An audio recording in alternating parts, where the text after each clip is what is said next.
supercars. The realm of the supercar has long been dominated by Italy, Germany, and Great Britain. But a specialty American automotive manufacturer decided to take on the world and create this country's only supercar. That company is Saleen, and the car is called the S7. The S7 is the passion of Steve Saleen, driver, dreamer, and rebel.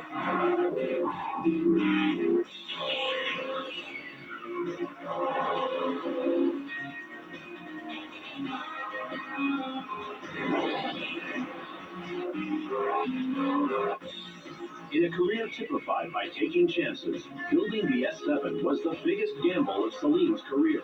At the risk of his reputation, Steve set out with his crew on a 5-year journey, building the American supercar against seemingly insurmountable odds. We'll trace the design and development of the S7 as the project comes to life on the drawing board in Southern California and then takes shape in the shops of England. This is the first time that we've had to really show that we are a true manufacturer in our own right. It's up to us to use what we were given and turn it into a usable body shape. We'll follow the S7 from concept to working prototype and see it tested on the rain-swept tracks of Wales. Very firm. It feels almost like a single-seater or a go-kart. Wherever you want to go, it takes you there.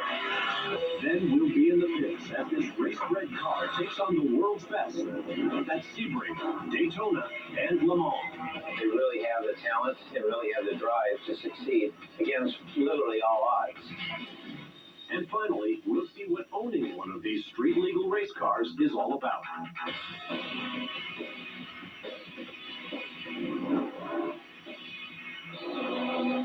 But first, when we come back, we'll look at some of the world's greatest supercars and see why the S7 has some big shoes to fill.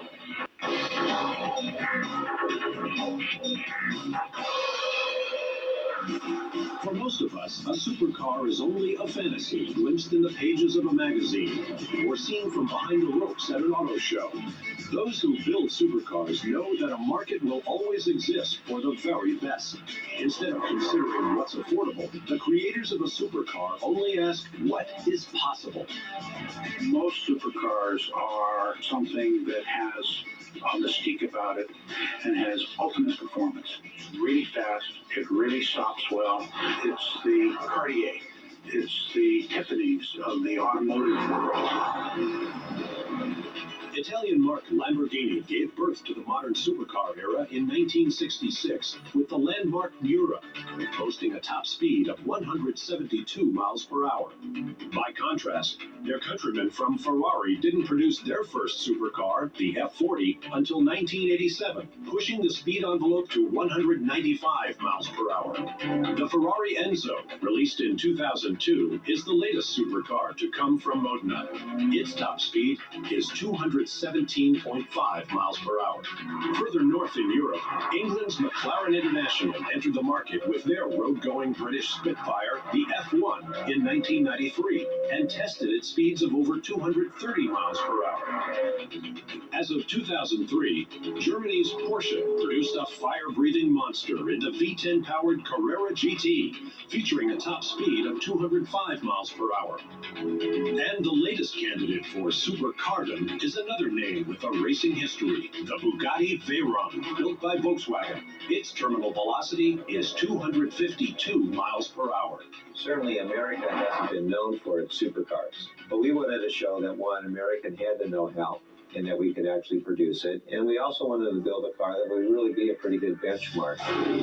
While the supercar was evolving over the last 30 years on European soil, American Steve Saleen was learning the performance auto business as both a driver and builder, with the ultimate goal of creating an American supercar that could compete with or surpass its European counterparts. Steve, as long as I've known him, is first and last a racer. He loves to race cars. He has been doing that all of his life, whether it's at the Indianapolis 500 or whether it's in a sports car track all over the country. A lifelong association with the Sports Car Club of America and the Ford Mustang began when Steve campaigned his Shelby GT350. Over the next few years, Steve drove in a variety of different classes, including Trans Am, once the playground of the legendary Boss Mustangs. While racing the Trans Am circuit for Pontiac, Steve began to contemplate a new career. I approached Ford in November of '83 after numerous meetings got approval from Ford in doing a special edition car called the Saleen Mustang. It took us in about 6 months, and we debuted it up at Sears Point Raceway up in Northern California. The car met with great reviews, and then there was a large contingent of Ford dealers up there, and I received several orders for the cars right there. Over the next several years, Saleen Mustangs offered improved options and performance, each a refinement of the preceding model. Simultaneously, Steve yearned to return to the track. Most of my background has been in sports car racing, road racing background, because we feel that kind of gives you the elements that you would experience of driving an everyday, daily passenger vehicle. By the mid-1990s, Saleen's S351 produced a whopping 495 horsepower, an engine just begging to be raced. In 1995, his newly formed racing team, Saleen Allen RRR Speed Lab, won the SCCA Manufacturers Championship. In '97, the Saleen Mustang brought the Ford brand back to the 24 Hours of Le Mans for the first time in 30 years. In 1998, after 14 years of production, the Saleen Mustang could boast 4 SCCA Manufacturers Championship titles. By the end of the century, Steve had 15 years' experience building cars based on existing Ford platforms, cars that enjoyed enormous success both on the track and with the public. Yet Saleen felt the urge to attempt something new. His long-held private desire to build his own American supercar from the ground up now seemed possible.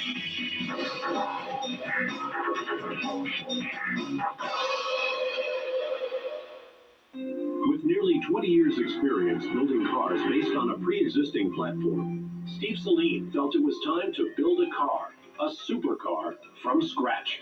The reason Saleen is doing this car really is for twofold. Over the 16 or 17 years we've been in business, we've been labeled a lot of times as a tuner, when in fact that's a long way from what we do, because we really build a specific model vehicle.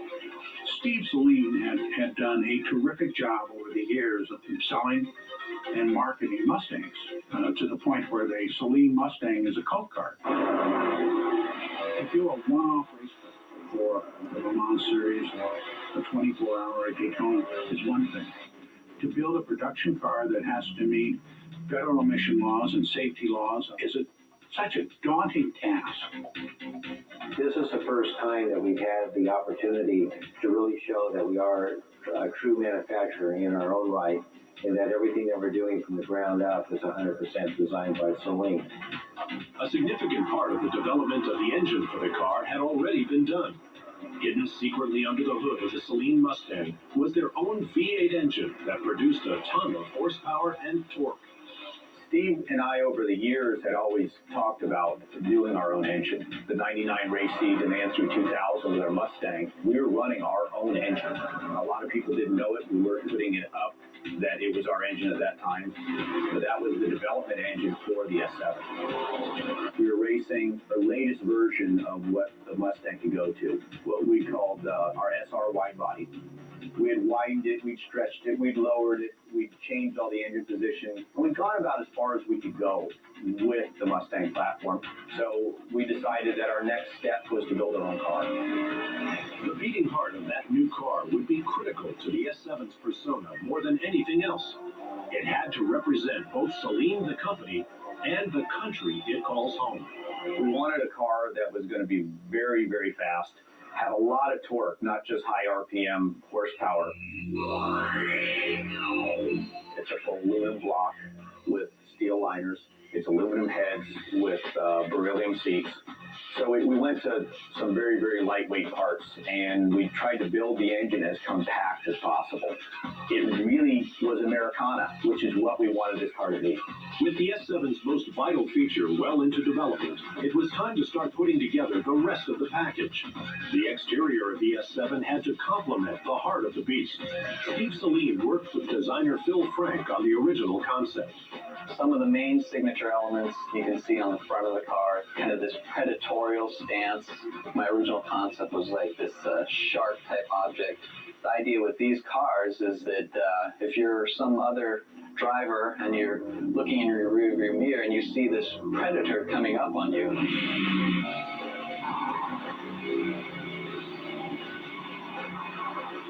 your initial response is to get out of the way. And so that was a lot of the emotion and the energy that was put into this.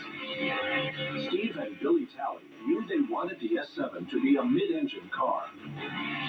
Phil's challenge would be to design both the S7's exterior and interior around that architecture.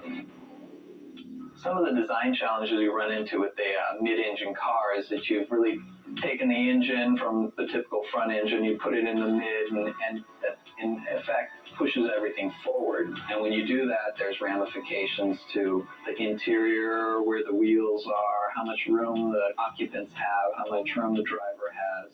When you look into the car, you see it looks like a symmetrical cockpit, but it's actually asymmetric because we know the driver is the important part of this car. We took the driver and slid the driver more towards the center so that the driver has more room for driving, and then the passenger, just has enough room to hold on for dear life.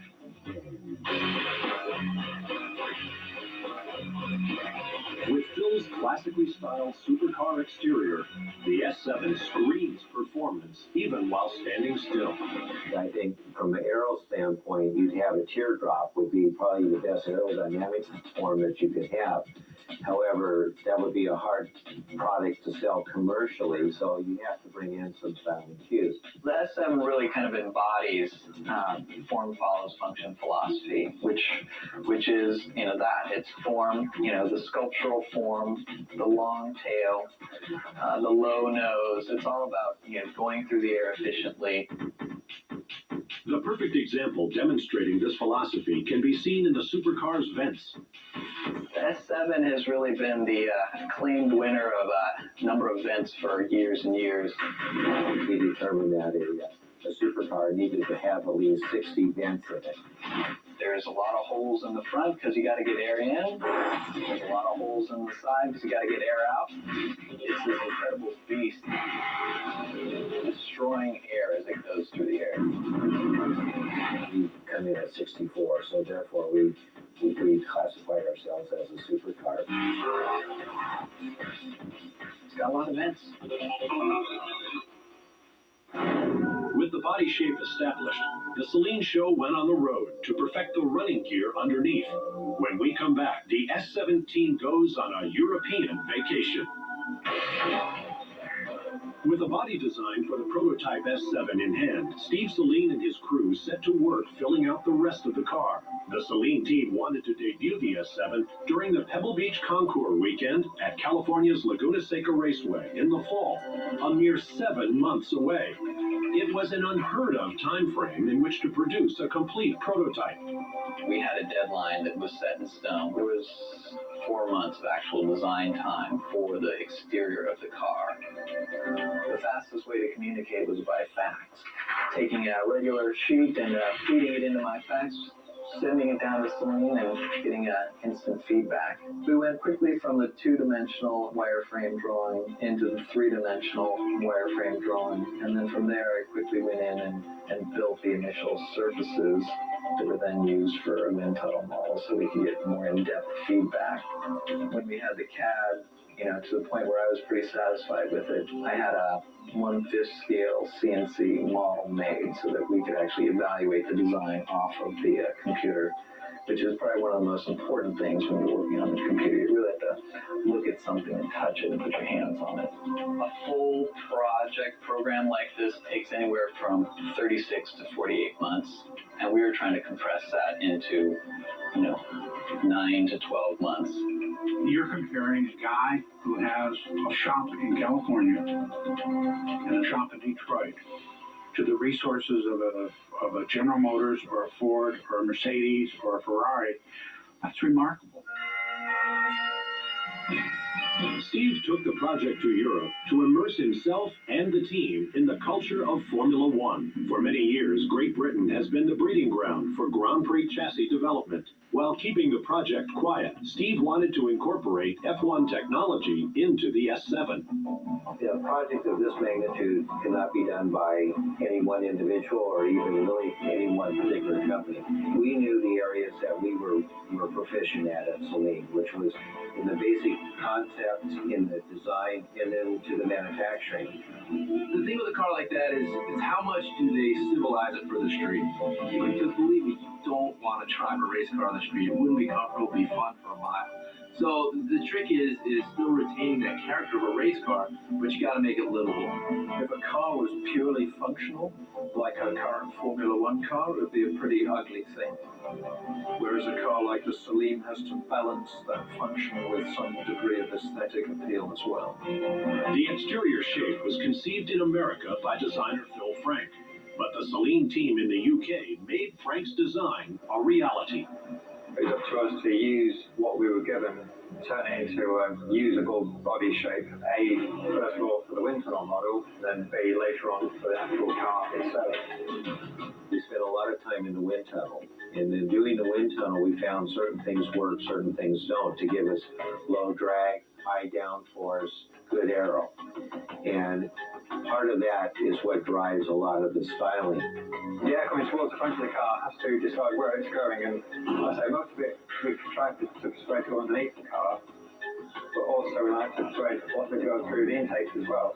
So all the air coming through the front of the car goes either underneath, through the intakes, and then out through these three exits here.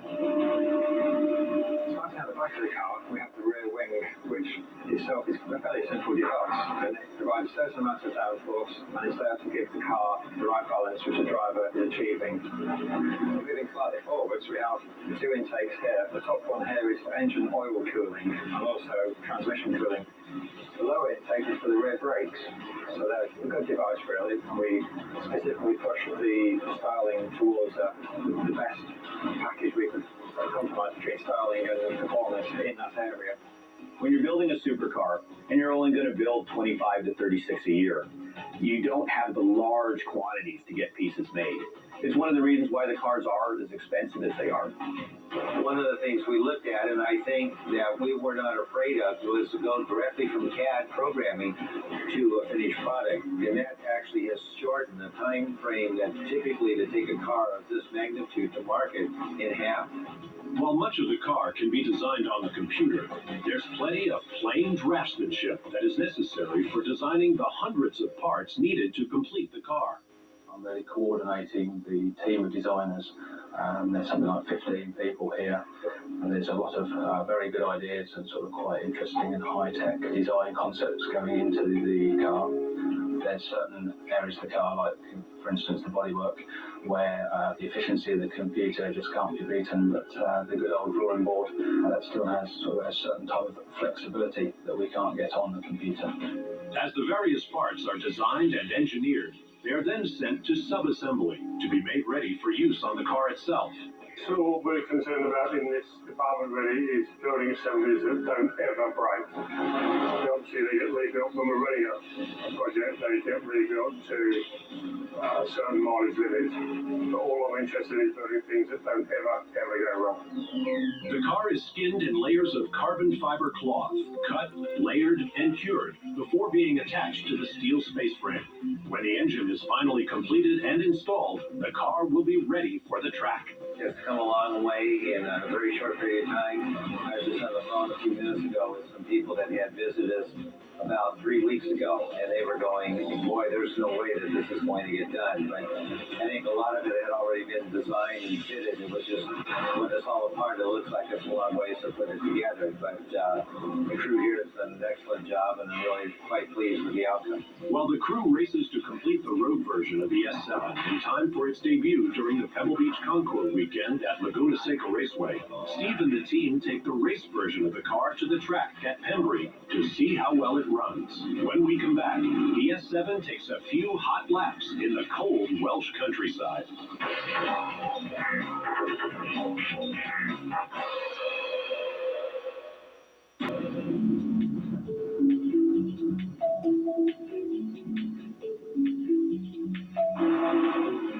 With a race version of the Saleen S7 completely assembled, Steve Saleen and the team headed to Pembry, Wales for some time on the racetrack. The weather in Pembry was less than hospitable for running hot laps on the track. Some of the first days we took the S7 out, we were convinced it was a rain-making machine. Everywhere we went, we got rain.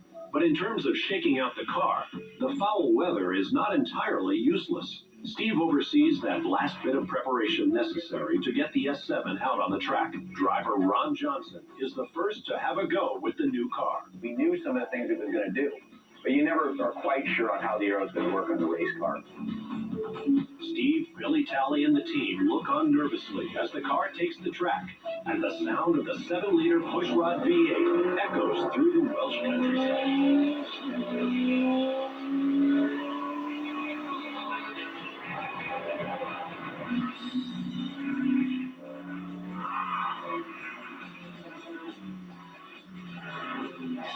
Putting the first wheels on the track and being able to drive it was just amazing for the race car. Just up by the second or third lap when they started to get speed, they were just amazed at the grip it had, how hard it came off the corner. We hadn't even tuned it yet. After a couple of laps, the car comes in for a mundane issue that is magnified at high speed: a foggy windshield. The clear out here. Yeah, right here is just a fog cloud. I had the fan on, but it didn't seem to do anything to cause. I think somewhere it's appropriate that we're in Wales doing some of our testing. We know that the windshield wipers work. We've cured the defrosting and the fogging on the windshield. So again, we're really developing the whole aspect of the car, and I think going into the far corners of the world helps do that. But where it counts, the first laps provide Steve and the team with some positive feedback. Oh, it's amazing. It's just, wherever you want to go, it takes you there. So far, it's going very well. The team is running out on the track and doing a lot of team development testing that we need to do. I think we're moving around pretty good for us. Team member Tommy Kendall gets his turn behind the wheel and is equally impressed. It's very responsive. A lot of production-based cars are a series of huge compromises. Whereas this is really purebred, and I knew more or less what to expect, and I'm still just floored. The car is just stunning, and forget that relative to what he's used to building, just relative to everything that I've ever seen, it's just a stunning piece visually. Actually, it's exceeded my expectations. I think in a lot of ways the end product has come out better than I had envisioned. By no means are we anywhere where we need to be. I'm taking this kind of as a step out of step. I'm sure we're going to have a number of disappointments and a number of stumbling blocks, because obviously this is not easy, otherwise everybody else will be doing it.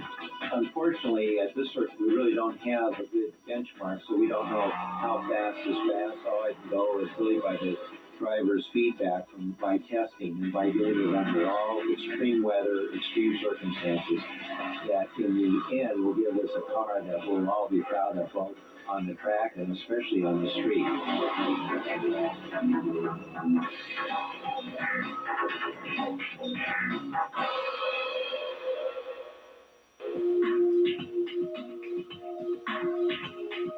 Every year, Northern California is transformed into a car lover's mecca.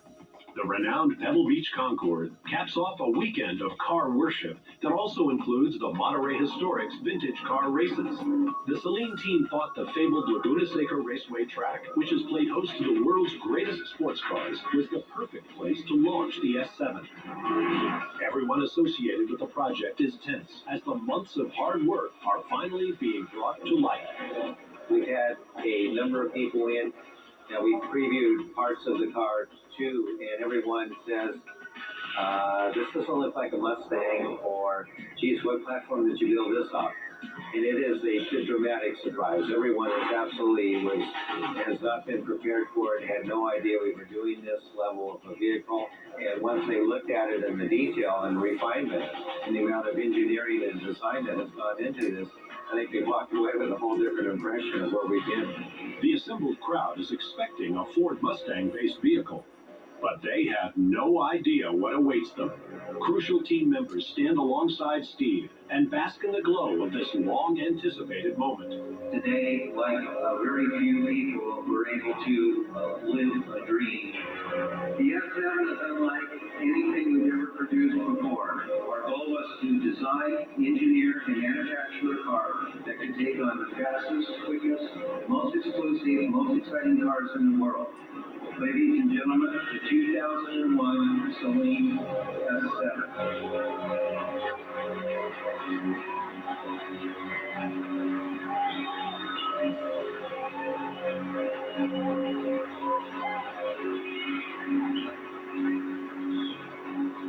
Phil Frank knows that releasing a new supercar invites comparison to the others that came before it. People see something that they've never seen before, and their first impression is to associate with something else they have seen. Once they get to know the car, they'll see that it is, a truly unique thing, truly kind of embodies, Saleen, the heritage, the company, kind of the man. A very finished product as usual, very classy from Steve. I said I've worked with him on the renderings. I've seen this thing for a couple of years now, but man, in person, there's nothing quite like it. After the car's enthusiastic reception, Steve lightens up and conducts one last interview with amateur automotive journalist Jay Leno. Is this what you always want to do your own car from the ground up? Well, I think everybody, if you're in automobile, to have a car with your name on it from the ground up, and let alone a supercar, is probably one of the American dreams. Terrific. This is the first I've seen it. I just happened to be stumbling by as they unveiled it, and you can tell by the crowd of people here that it's pretty impressive. Yeah, he was just walking along. I think he was looking for the beer truck. I was looking for the Daewoo exhibit, and I came across the Saleen, and I was very impressed. In fact, I'm not even going to look at the Daewoo anymore. I'm going to go with the Saleen. When he announced that he was going to build a supercar, I didn't think he was crazy to attempt it. I just simply didn't think he had the resources to be able to accomplish it. Building the prototype and announcing his intention to produce the S7 is just the first step in a journey that is as much about public relations as it is about the car's real capabilities.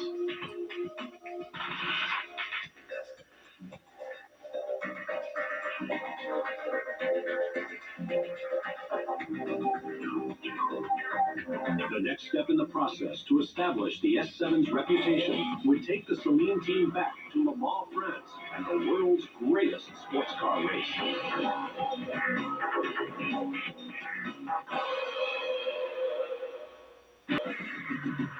The legendary 24 Hours of Le Mans endurance race has long been a proving ground for automotive manufacturers to show their racing mettle to the world. Cars that can hold up under the relentless stress of this race go down in the history books. In June of 2001, Saleen and his team traveled to France to take their shot at glory. That's wonderful for the image of the car as well. I mean, my God, what a better way to test a car, a supercar, than to actually put it on a racetrack. What we hope to accomplish here at Le Mans this weekend, by running 24 hours, is really do a tremendous amount of durability tests on every system on the car. Endurance racing, or racing in general, has been very good in developing all of our production vehicles, and really the S7 is really no different than that.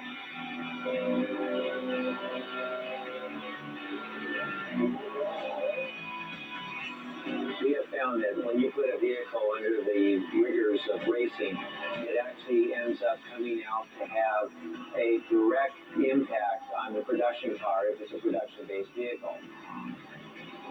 With the team that I have and I've been able to get together, and some of the individuals that we have on that team have really come together to show that they really have the talent and really have the drive to succeed against literally all odds. With the three cars entered, we were on pole, we were the quickest car, And within a couple laps of starting the race, it rained. And that threw a monkey wrench into everything we did. Within the first 4 laps, we had 2 cars that had crashed. One car was crashed so bad we couldn't get it fixed and get it back in the race. Our front runner car came in with a wing tore off, the back end tore off, and flat tires within the first 4 laps, and we went many laps down. Well, fortunately, we ended up having just most of this half under the yellow, so we didn't lose all that many laps. Overall, though, we may end up losing maybe an hour, maybe a little over an hour. I think we lost 1 or 2 laps on the 60 car. We'll see what we're going to have to do to gain that back. With both cars back on track, the Saleen team does what all other teams do. They wait and watch as the race grinds on through the night, grabbing sleep when they can. 2 of the Saleens retire, but the last of the S7Rs on the track, the works car, runs at a record pace to make up the time lost in its lengthy pit repairs. We fought back. In the rain, our drivers were literally going 20 seconds a lap faster than the Corvette was. Unfortunately, because we were playing catch-up, we started to take some chances. We took some chances on how we ran fuel maps to get more fuel economy to keep the drivers out longer. We took chances on what we did for intermediate tires, and every time we get caught up, we get knocked back down a little bit. As the sun rises and the rain ends over the Circuit de la Sarthe, the Saleen works car is still on track, but too far back to catch the class-leading Corvette. Although they could settle back and guarantee a finish in their first Le Mans, Steve decides to push the car to the end of the race, even if he has to retire it. We're using this for proving grounds for the street car. And if I back off now, I don't learn all of the weak links. So I need to push the car as hard as we can up to the very end. But the works car holds up, and the Saleen team is elated to finish one car in their inaugural Le Mans. All in all, I think I have to rate the week as very successful. We really accomplished what we set out to do, and that was we wanted to finish at least one of the cars, and we were able to accomplish that. For our first run out, that we finished with a huge accomplishment. We sat on the pole, we set fast lap for the race. We had some of the blistering times in the rain. The car showed what it could do. Unfortunately, we didn't win, and we didn't do as many laps as we would have liked. But for our first time out there, we were very, very pleased. It was a very good experience, and in the overall development of the S7, it really was valuable lessons learned. What I always thought was kind of neat about the Saleen was it's actually out there being raced. I mean, the cars at Le Mans racing the ALMS series, and that really sets it apart. When you're talking about speed, there's no better proving ground than the racetrack. The S7's first year out of the box on the track at Le Mans was just the beginning of what would be a remarkable harbinger of things to come on the racetracks of the world. It boasted 9 championships in just 3 years of running, including winner at the 12 Hours of Sebring, first at Daytona, winner at the 6 Hours of Watkins Glen, first and second in Estoril, Portugal, winner of the 3 Hours of Donington Park, England, first at Imola, Italy, first in Barcelona, Spain, first at Manicourt, France, the fastest GT at the 3 Hours of Monza in Italy, and the 24 Hours of Le Mans. Next, the question whether the S7's track success translates to credibility on the street is answered as the first batch of road cars are released to the public.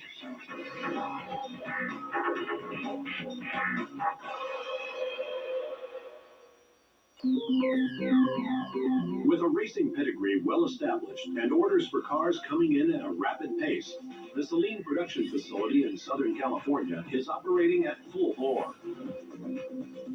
Saleen's crew of master craftsmen build each car by hand right here. The car begins its life when the frame is assembled on site.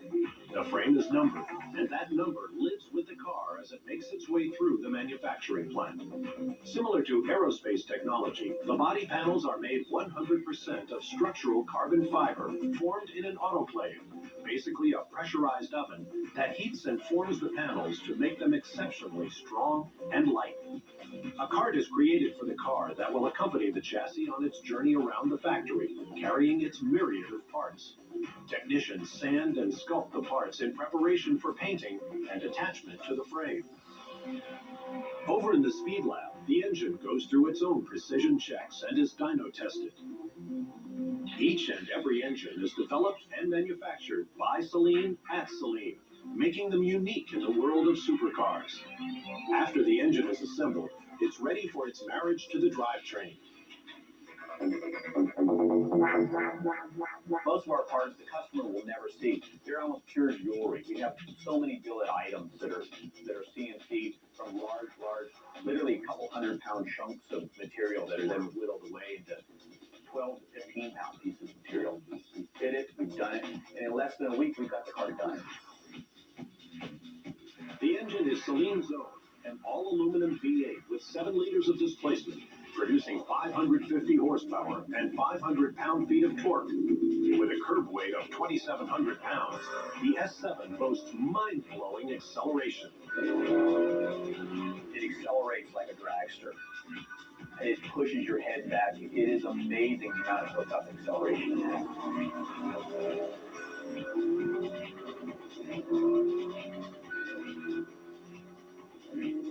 A single S7 takes about 10 weeks to be assembled by hand.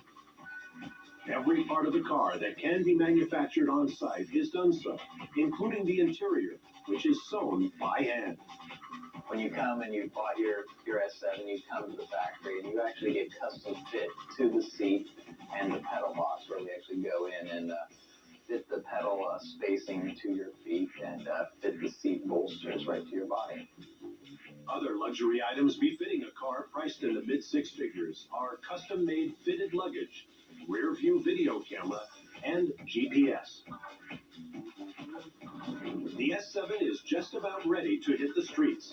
So Steve assembles some select members of the automotive press in Santa Barbara, California, to give them the first up-close look at the road car. It is the epitome of an exotic car. It's, every boy's dream of an exotic car. The cool thing about it is that it's an American exotic. We're used to seeing cars like this from Italy, but we really don't see cars like this coming from an American manufacturer. It's a great story just in where it came from and what it is, and the fact that it's even here is really significant. What we wanted to do this morning was just kind of give you a briefing a little bit on your expectations, because we have added luxury to the car. It obviously has full leather seating and interior in it. We have a good sound system in it. We have a DVD, television, GPS, CD, you name it, it's all built into the car as well. What we're trying to do is to kind of give you a little bit of the philosophy of what we developed the car, and kind of some dialogue too from you during the course of the day on things that we could do to improve the car, to really help us take the car to market in the best possible way. After a briefing on what to expect from the car, the group is offered the chance to drive the S7 on the beautiful Santa Barbara roads. I think what comes through very clearly with this car, it has a direct racing heritage, and you can feel it in the moves that it makes on the street. The reflexes of the car are, extremely athletic. I really like the steering on curvy roads because the car was doing exactly what you wanted to do. It exceeded my expectations, definitely. I mean, it's an effective race car on the track, and it's a magnificent supercar for the streets. The months of tireless work in the shop, on the track, and with the press pay off when Saleen delivers the first road-going S7 to a customer.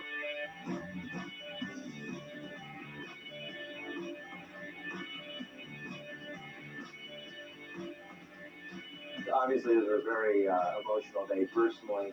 It sort of culminates, I think, one's life work in some respects, to actually be able to take a car in an American supercar as we've designed it, and go through all the process and then deliver it to the first customer. Jerry Rizzo from Milwaukee, Wisconsin, was the first lucky owner of the Saleen S7. Driving the S7 is something that you don't get prepared for, driving other exotic cars as fine as they are, because the S7 is truly a race car that you can drive on the street. There's so little difference between the S7 street car and the race car that it gives you feelings of acceleration that you just don't get with any other car that I've ever driven. When you're cruising, it's quite quiet. You can carry on very nice conversations. You don't have to talk loud. And, cruising in the 100-mile-an-hour and under range at partial throttles is very, very nice. Now, when you get on the throttle, you think you have the four horsemen of the apocalypse behind you. It definitely wakes up at that time. Next up, we'll look at the cultural influence of the S7 and find out what's in store next for the American supercar.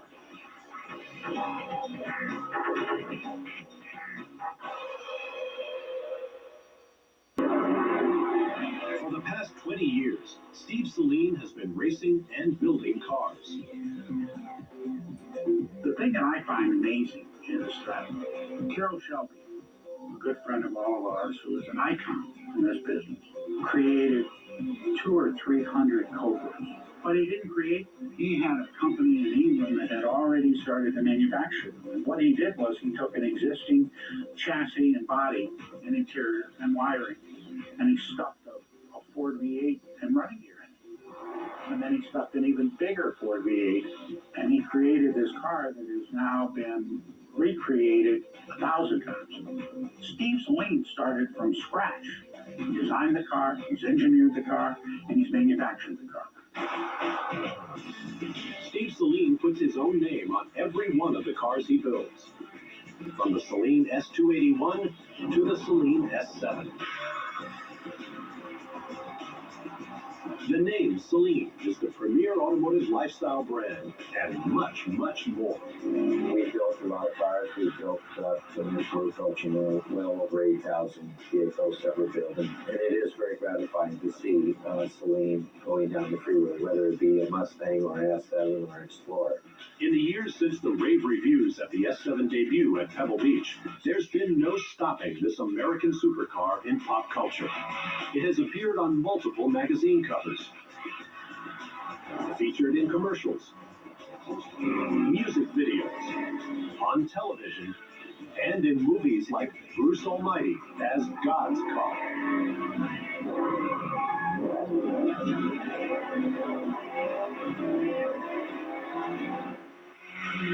Now, anticipating that other supercar manufacturers would release vehicles with horsepower in the 600s, Saleen is still the king of the hill with the release of the S7 Twin Turbo with 750 horsepower and an optional increase to over 1,000. It's the fastest production car in the world. And because Saleen engines are developed and manufactured by Saleen, no doubt the American supercar will meet and surpass any challenges to come. The original design for the car was really designed to incorporate, performance of 750 and beyond. And so this is really that first step in matching and being on parity with the other supercars.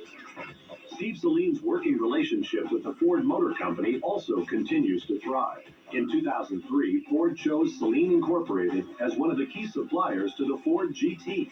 Saleen has opened a manufacturing facility in Troy, Michigan that covers over 200,000 square feet. In addition to a highly efficient GT assembly line, the facility also has the capability to produce one-off show cars, such as the critically acclaimed 2005 Ford Mustang GT-R. But closest to Steve Saleen's heart is the car that he built from the ground up, the American supercar. The Saleen S7 was built to perform on the road and on the track. In the 3 years since it was introduced, the S7R has won almost 40 races worldwide on the international stage. Built to compete with the fastest, quickest, best handling, most luxurious Grand Touring cars in the world, the Saleen S7 does more than measure up. It surpasses the competition.